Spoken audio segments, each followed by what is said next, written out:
Good morning. We are about to head into the Security Council to discuss again the situation in the Middle East.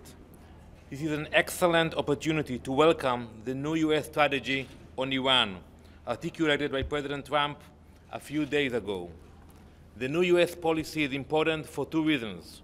First, it reminds the international community of the JCPOA's flaws that we have warned about for years here in the UN. An agreement with loopholes that allows Iran to deny access to military sites is not a good agreement. An agreement with sunset clauses, which allow Iran to simply pick up where it left off in pursuing nuclear weapons, is a dangerous agreement. We once again urge the international community to either fix the JCPOA or end it. The second reason is that during his speech last week, President Trump rightly pointed out that the nuclear program is just the tip of the iceberg when it comes to Iranian threats. Iran continues to develop its intercontinental missile program.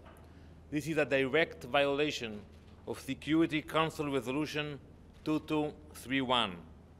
Iranian leaders are relentless in calling for the destruction of my country. Their comments leave no doubt about the regime's true intentions. Iran is also the world's largest and most deadly state sponsor of terrorism.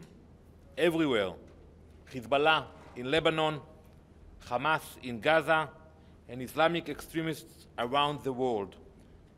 Those are just few examples of Iran's expanding reign of terror.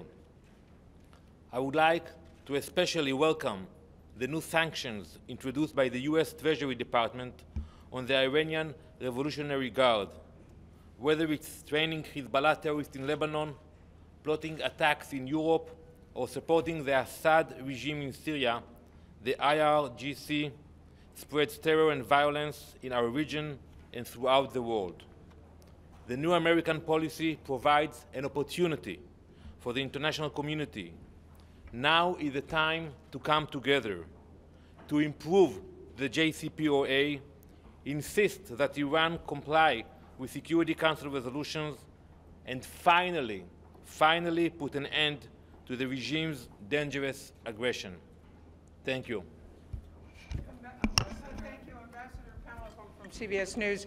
Do you expect the UN or any of the parties to the JCPOA to actually amend the agreement or come up with a new agreement on missiles, terror, sunset clauses, anything that has been the complaint about it? We're just hearing from this side that there's just going to be a lot of noise from the Security Council. Thank you. Absolutely, yes. We cannot leave the agreement intact, and we expect the Security Council and the international community to act, to change the agreement. That will be the only way to avoid a scenario when we will wake up one morning and we found out that you have the extreme leaders holding nuclear weapons. I think, are you pointing to me? Okay, yeah. Joseph Klein, Canada Free Press.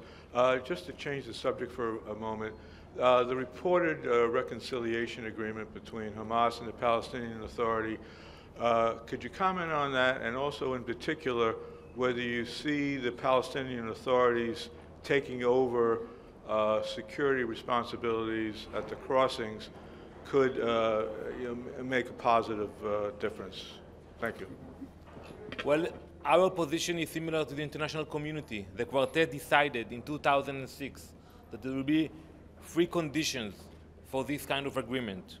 First one is to agree to non-violence, which we haven't seen in this agreement. The second one, the recognition of the State of Israel, which we haven't seen in this agreement. And the third one is the acceptance of previous agreement. I will add another issue that is important for Israel, is the release of the bodies of the Israeli soldiers who are kept in Gaza, and the release of Israeli citizens which are kept today in Gaza. So I don't think we can be very optimistic about that. All right, thank you very much. Thank you.